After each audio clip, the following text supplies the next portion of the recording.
G'day everyone, my name's Cody and I'm going to take you for a detailed lap around Tasmania's Symmons Plains circuit. Now, this is a circuit I absolutely love. It looks a bit unpredicting, but it's actually a lot more technical than what you think. Going around this track at full speed is very, very high speed, very tight corners. It's like a battle around a bullring. It is absolutely crazy. So if you're one of those people that's coming down to race here for the first time, looking for some extra tips, or you just love these videos, make sure you follow along, make sure you subscribe, and make sure you watch, because this is going to be pretty cool. Step one, this is where you want to start, on pole position. If you start in any other position, you might as well just pack up your gear. No, I'm absolutely kidding.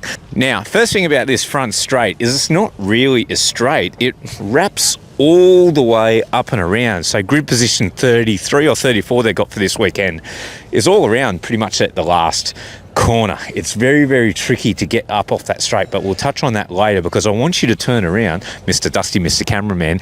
And as you can see from the start finish line, it's not straight, it's very up and down as well. It's actually more like a ski jump. Now, when you're preparing to come into this corner at full speed, you've really got to be careful about locking your wheels. Mainly when you come up to the hill, you're right hard on the brake, the car starts to elevate and it starts to take the load off the front end as well.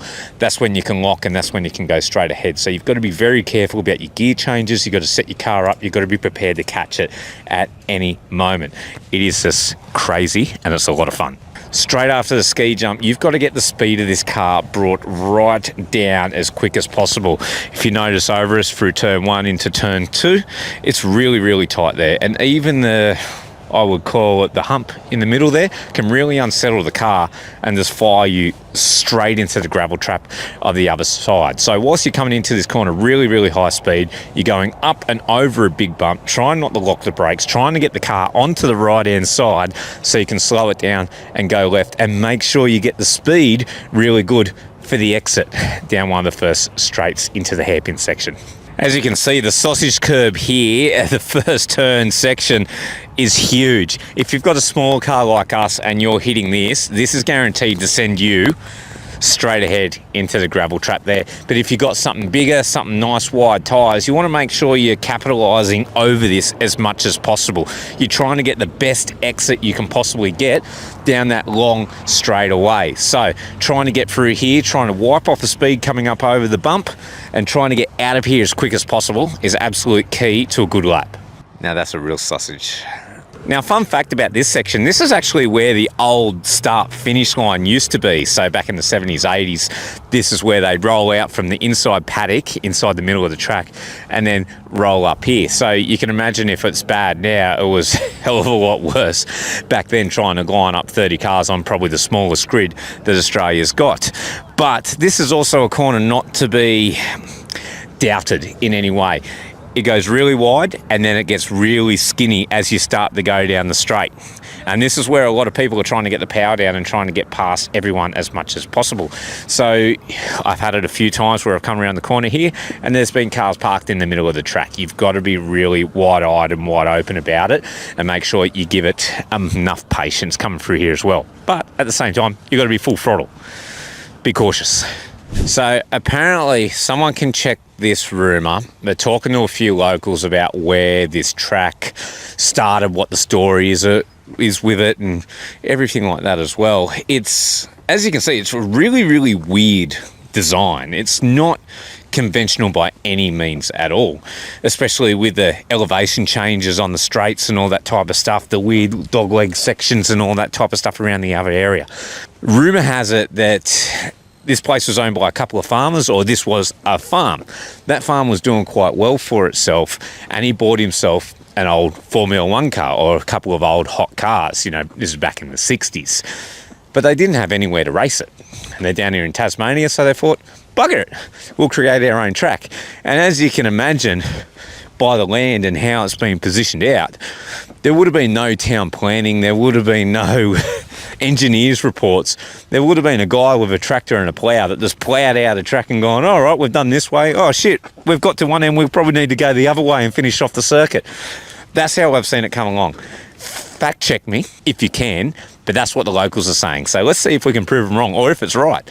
Sometimes the best race tracks are the ones that you don't have to think about too much. Now, this corner is world famous. It's the best corner I've had in a long time. And as you can see, if the camera's pointing down, just how steep this drop is. Now, this is about a story drop from the top of the track to the bottom of the track. You've got the camber that's going in with it as well, and it's really daunting the first time you do it, but then when you've done it a couple of times, you'll notice it just rips you around here as best as possible. You want to be braking as hard as you can, as late as you can, and you've got multiple lines that you can go here, whether you take the top line, go around the top banking and then trying to make the exit there, or you're trying to come and make it tighter in the middle. It makes it a fantastic passing opportunity, so you can really get right up and underneath someone and try and push them through.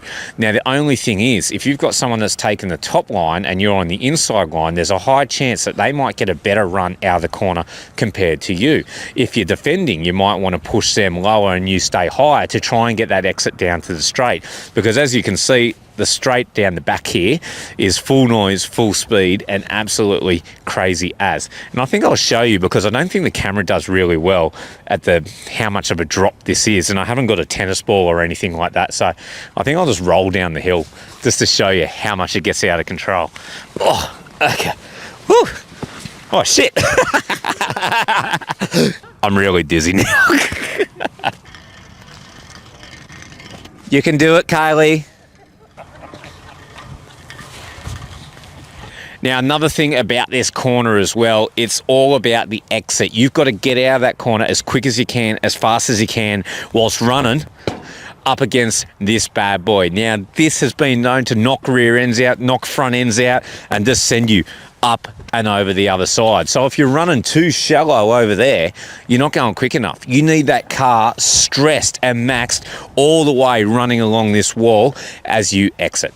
Another thing about Symmons Plains is you're just never, ever, ever resting. Even the back straight, it's not even a straight. It's got this massive curve through it. Now, in our cars, when we come down here, we're full flat out. And a lot of high aero cars, they are fully flat as well. But we have seen other cars coming through here, top speeds 260, 280 kilometers an hour, when they're really, really moving, get really unsettled and really out of control here. It's beneficial that it's got a bit of camber to it, so you can really suck into the corner as well.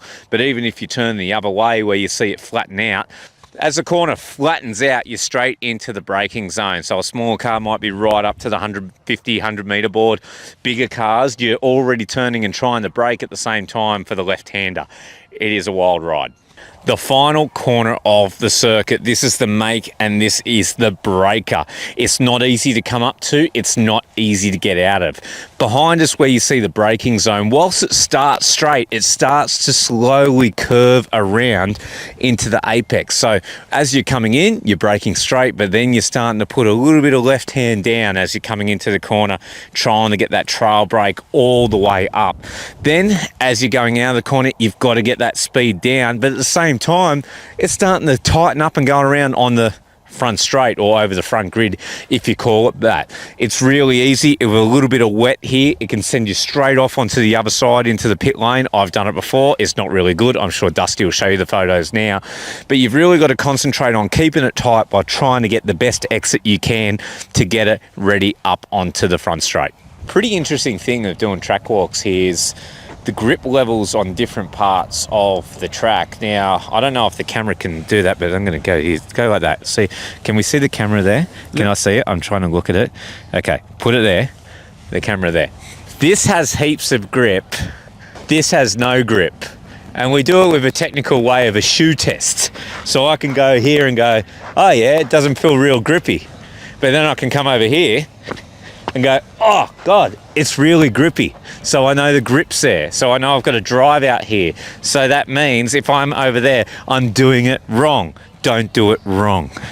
It's not as simple as just going up and down the straights. There's hardly any straights on it. You really need to be on the ball the whole time. Stuff like 20-minute, 30-minute sprint races around here, real high physical work. You really need to be your absolute best coming down here. Have you got any questions? Have you got any tracks that we should visit? Have you got anything else that we should be talking about? Drop them in the comments below. Give us a like, give us a subscribe, show your mum she'd really like this video, and we'll see you next time.